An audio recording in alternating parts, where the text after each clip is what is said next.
వ్యవసాయ కమిషనరేట్ కార్యాలయం వద్ద ఆందోళనకు దిగిన తెలంగాణ టీడీపీ నేతలను పోలీసులు అరెస్ట్ చేశారు. రావుల, పెద్దిరెడ్డి, రేవంత్ రెడ్డితో పాటు ఇతర టీడీపీ నాయకులను పోలీసులు అరెస్ట్ చేశారు. దీంతో వ్యవసాయ కమిషనరేట్ వద్ద ఉద్రిక్త పరిస్థితులు నెలకొన్నాయి. మిర్చి రైతులకు ప్రభుత్వం వెంటనే న్యాయం చేయాలని టీడీపీ నేతలు డిమాండ్ చేశారు. కనీస మద్దతు ధర కల్పించాలన్నారు.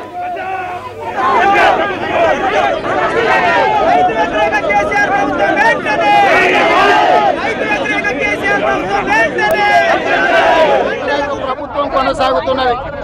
ముఖ్యమంత్రి ఆయన కుటుంబ సభ్యులు పండుగల పేరు మీద, పబ్బాల పేరు మీద, పార్టీ సభల పేరు మీద ప్రజల్ని మభ్యపెట్టే ప్రయత్నం చేస్తున్నారు తప్ప ఈరోజు తెలంగాణలో చనిపోతున్న రైతులను కానీ, ఎండిపోతున్న పంటలను కానీ, కాలిపోతున్న మిర్చి రైతులను కానీ ఆదుకునే ప్రయత్నం చేయడం లేదు. ఈ సంవత్సరం 3 నుంచి 4,000 రూపాయలకు కూడా ఒక క్వింటాల్ అమ్ముడు పోవట్లేదు.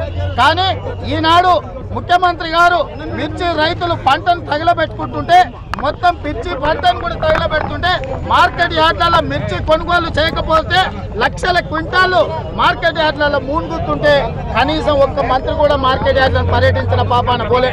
ఇవాళ పక్క రాష్ట్రం ఆంధ్రప్రదేశ్ 8,000 రూపాయలు గిట్టుబాటు ధరనిస్తుంది మిర్చి రైతుల క్వింటాల్కు.